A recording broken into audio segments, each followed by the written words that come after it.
Hello friends, तो आज हम पढ़ने वाले हैं relationship between zeros and coefficient of a polynomial. ठीक है, रिलेशनशिप मतलब संबंध, बिटवीन मतलब बीच में, जीरोज मतलब शून्यक, एंड और कोएफिशिएंट ऑफ अ पॉलिनोमियल मतलब जो इस मतलब बहुपद जो दिया है उसके गुणांक जो है उसके और इसके शून्यक के बीच में संबंध पढ़ने वाले हैं। ठीक है जी। अब देखो यार, मैंने एग्जाम्पल के लिए पहले ये लिया है, उसके बाद से हम उसके रिजल्ट पे जाएंगे धीरे धीरे। ठीक है, पहले एग्जाम्पल एक दो ठो करेंगे तो समझेंगे कि क्या कैसे होता है। ठीक है, उसके बाद मैं अल्फा बीटा मान के कर लूँगा। ठीक है, तो उसके बाद समझ में आ जाएगा एग्जैक्ट आपको क्या होता है। ठीक है, तो यार एक द्विघात मैंने लिया है बहुपद। ठीक है, जिसका 2x² - 8x + 6 ये लिखा गया। ठीक है, अब ध्यान से देखो यार, 8 में तुम्हें इसे तोड़ के बीच वाले टर्म को तोड़ के सॉल्व करना सिखाया गया है। ठीक है जी, फैक्टराइजेशन मेथड जिसे बोला जाता है, गुणनखंड विधि। ठीक है, तो -8x को किस रूप में तोड़ना होता है? जैसे पहले करना क्या होता है यार बताओ। पहले करना ये होता है कि इस टर्म को इसके साथ गुणा करना होता है। मैं इधर शॉर्ट में इधर कर रहा हूँ। ठीक है, केवल समझने के लिए। ठीक है जी, तो 6 और इसको गुणा 6 × 2x² यानी कितना होगा 12x²। ठीक है, यही होगा ना प्लस में। अब इसको ऐसे तोड़ना है कि गुणा करने पे क्या मिल जाए 12x² मिल जाए, यानी -8x जो है इसको दो पार्ट में ऐसे तोड़ना है कि गुणा करने पे क्या मिल जाए 12x² मिल जाए। तो किस में जोड़ सकते हैं? अब 12 कब मिलेगा? ये 4 3 में जोड़ नहीं सकते हैं, 6 2 में तोड़ सकते हैं ना, 6 2। तो इसको अगर मैं लिखता हूँ -6x और -2x, तो दुगुना कर लो यार, -6x गुणे -2x, तो ये आ जाएगा ना यार 12x² माइनस प्लस हो जाएगा। समझ रहे हो? तो ये कॉन्सेप्ट है इसमें। क्लियर है बात? है समझ में आ रहा है आपको? तो इसको मैं तोड़ता हूँ। अब देखो ज़रा, तो मैं क्या लिखूँगा इसको बताओ यार। 2x² को कॉपी कर लूँगा उसी तरह से, 2x² - 6x - 2x + 6 ये लिखेंगे। कोई दिक्कत तो नहीं है भाई? इक्वल टू, अब इसमें देखो कॉमन क्या आ रहा है, क्या 2x कॉमन ले सकता हूँ मैं? तो 2x कॉमन लेता हूँ। इस पर देखो क्या लिखूँगा, 2x कॉमन हो गया, यहाँ पे बचेगा क्या x - 3, इधर -2 कॉमन लो तो क्या हो जाएगा ये x - 3 फिर से, क्योंकि प्लस है तो माइनस कॉमन है, तो माइनस तभी तो प्लस होगा। कॉमन लेना तो आता होगा ना, 9th वाली चीज़ें हैं ये। अब मैं क्या लिखूँगा x - 3 फिर से कॉमन हो जाएगा दोनों में, एक ब्रैकेट में 2x - 2 हो जाएगा। ये क्लियर है बात? इतना समझ में आ रहा है आपको? तो ये हमारा गुणनखंड हुआ है अभी। ठीक है, अगर मैं बोलूँ कि इसका आप शून्यक बताइए, तो शून्यक बताने के लिए क्या करते हैं, शून्यक निकालने के लिए यानी जीरोज, फॉर जीरोज या शून्यक। ठीक है, जो लोग हिंदी वाले हैं वो शून्यक बोलते हैं इसको। ठीक है जी, तो शून्यक के लिए क्या होगा? ठीक है जी, समझ में आ रहा है ना बात? ये बात है। तो इसके लिए क्या करते हैं, px यानी जो पॉलिनोमियल है x के टर्म में, पॉलिनोमियल यानी बहुपद जो x के टर्म में रिप्रेजेंटेशन इस रूप से होता है। ठीक है, इक्वल टू शून्य करना पड़ेगा। तो क्या आ जाएगा x - 3 2x - 2 इक्वल टू शून्य। तो मैं ये लिख सकता हूँ, या और लिखो जो भी लिखना है यार। तो x - 3 इक्वल टू 0 और 2x - 2 इक्वल टू 0। कोई एक 0 होगा तभी तो 0 आ पाएगा। समझ रहे हो बात को? ये क्लियर है क्या आपको? ठीक है, अब मैं क्या लिखूँगा इसको बताओ ज़रा यार। तो यहाँ से देखो यार, x इक्वल टू 3 आएगा, इसको 2x इक्वल टू 2, तो x इक्वल टू क्या, तो x इक्वल टू 2/2 यानी 1। तो इसके जो जीरोज हैं, तो मैं लिखूँ अगर जीरोज, तो जीरोज क्या क्या हैं, 3, 1 है। इसके जीरोज 3, 1 है ना यार? बताओ, इसके जीरोज 3, 1 है। ध्यान से समझिएगा यार। ठीक है, समझ में आ रहा है आपको? तो इसके दो जीरोज मिल गए हैं, 3 और 1। क्लियर है बात? ओके, अब समझते हैं कॉन्सेप्ट कैसे काम करता है इसमें, ध्यान से। ठीक है, तो अब देखो यार, जो हम रिलेशनशिप पढ़ते हैं तो एक सम का रिलेशनशिप होता है, यानी एक बार जोड़ का, शून्य का जोड़ का रिलेशन, एक बार शून्य के गुणे का रिलेशनशिप। ठीक है, तो इसमें समझने की बात करते हैं, कोशिश करेंगे। ठीक है जी, तो मैं समझ में आ जाएगा, कोई दिक्कत नहीं होगा। तो मैं लिखूँगा, ध्यान समझना उसे। क्या मैं लिख रहा हूँ, मैं लिखता हूँ सम ऑफ जीरोज, सम ऑफ,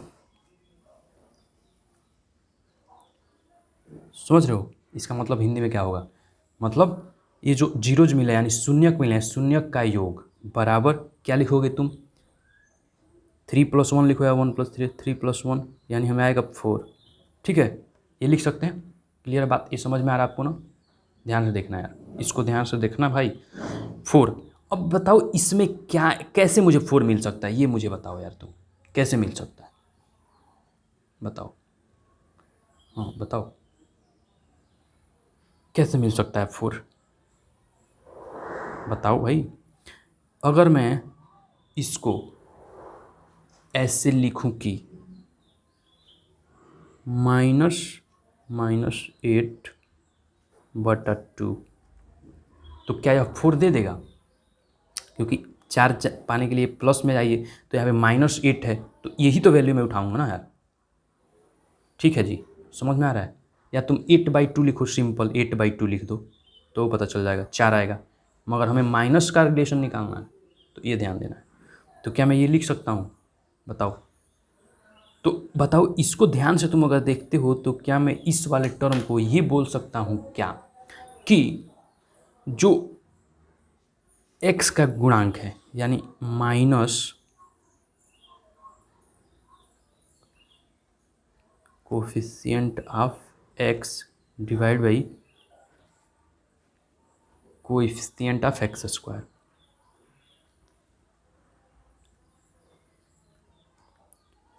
क्या मैं ये बोल सकता हूँ बताओ?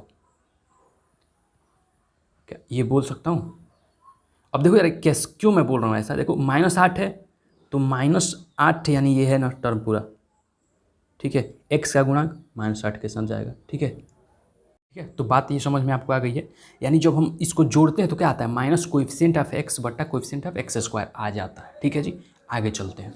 अगर इसको गुणा कर लें, प्रोडक्ट कर लें, ठीक है, तो अगर मैं करता हूँ प्रोडक्ट ऑफ इट्स जीरोज,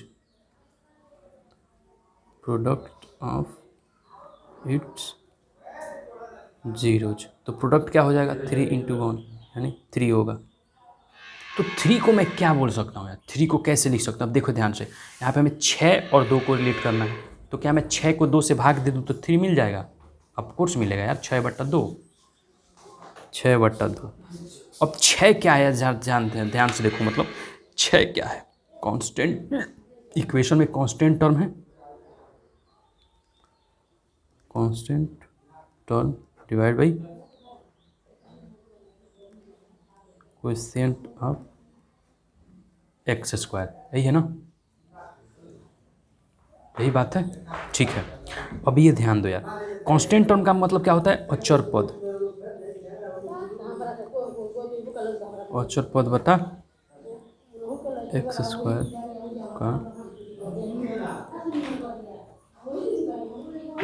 का गुणांक। ठीक है, समझ में आ गया बात आपको? तो यही बात है यार। तो ये एग्जाम्पल समझ में आया आपको? क्योंकि एग्जाम्पल से ही सारी बातें बनेगी यार। ठीक है, एक और एग्जाम्पल करेंगे, इसमें आप लोग हेल्प करिएगा मुझे निकालने में। ठीक है जी, इसको ध्यान देना है कि सम ऑफ जो जीरोज है क्या आ रहा है, माइनस कोएफिशिएंट ऑफ x बटा कोएफिशिएंट ऑफ x स्क्वायर आ रहा है। ठीक है, और कांस्टेंट टर्म यानी प्रोडक्ट करते हैं तो क्या मिलता है, कांस्टेंट टर्म बटा coefficient of x square. Constant term इसमें क्या बोलते हैं, x स्क्वायर का गुणांक जो है क्या है, 2 है, x का गुणांक क्या है, -8 है, और यहाँ पे अचर पद 6 है। ठीक है, ये समझ लेना हमें। नेक्स्ट एग्जाम्पल पे चलेंगे तो समझ में और अच्छे से आ जाएगा। तो नेक्स्ट एग्जाम्पल हमारा ये है 3x², एक हमने द्विघात बहुपद लिया है, 3x² प्लस 5x प्लस -2। ठीक है, तो हम क्या करेंगे, -2 गुणे 3x², तो क्या आ जाएगा, -6x² आएगा। ठीक है, अब -6x² आने के लिए इसको कैसे तोड़ेंगे, 5x को कैसे तुम -6x² ला सकते हो? अगर मैं इसको तोड़ूँ इस प्रकार से कि 6x - x, तो ये क्या आएगा, 5x आएगा। ठीक है जी, 5x आएगा ना भाई, आ जाएगा यही। अब इसमें गुणा कर लो तुम, तो इसको जब इसके साथ गुणा करोगे 6, तो माइनस है एक, क्या है ये 6x है, प्लस में है एक -x है, तो जब इसको तुम गुणा करोगे तो -6x² आ जाएगा।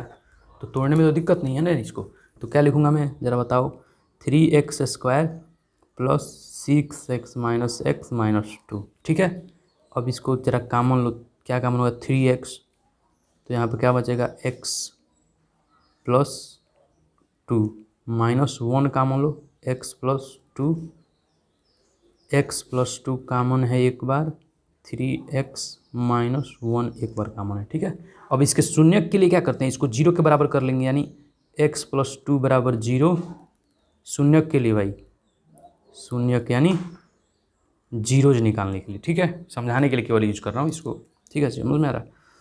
3x - 1 = 0, तो x = -2 आ जाएगा, x = 1/3 आ जाएगा। ये समझ में आ रहा है आपको। तो हमारे पास दो जीरोज आ गए हैं, -2 और 1/3। अब हमें क्या करना है, एक बार जोड़ के देखना है, एक बार गुणा करके देखना है कि क्या रिलेशन मिल रहा है हमें, ठीक है। तो ये लिखता हूँ मैं, शून्यकों का योग यानी sum of zeros, sum of zeros या शून्यकों का योग, ठीक है, समझ रहे हो बात ना। तो देखो यार, इसको लिखना है ऐसे। अब किस तरह से हम कर रहे थे बताओ, शून्यकों को जोड़ना है तो शून्यकों को जोड़ेंगे ना, तो इसको और इसको जोड़ लेंगे, यानी 1/3 + -2। तो जब जोड़ेंगे तो 1/3 - 2 हो जाएगा ना यार, बताओ यार। एलसीएम लेंगे 3 हो जाएगा, 1 - 6 हो जाएगा, यानी इसको मैं लिखूँगा -5/3। ये लिखूंगा ना यार। अब ध्यान से यहाँ पे समझने वाली बात है, ध्यान देना। -5 अगर देखो तो मैं इसको क्या लिख सकता हूँ, -5 क्या है यहाँ पे, x का गुणांक है, तो x का गुणांक यानी कोएफिशिएंट ऑफ x इसको बोलते हैं इंग्लिश में, ठीक है जी। डिवाइड बाई ये किसका गुणांक है, x² का गुणांक। पहले एग्जाम्पल में इंग्लिश में बता चुका हूँ तो समझ लेना यार, ठीक है ना जी, समझ में आ रहा है। ओके, चलेंगे नेक्स्ट पार्ट में इसके। ये आपको समझ में आ गया, रिलेशन समझ में आ गया ना कैसे आ रहा है, ठीक है। अब गुणा वाला पार्ट समझते हैं, ठीक है। अब क्या है, प्रोडक्ट ऑफ जीरोज।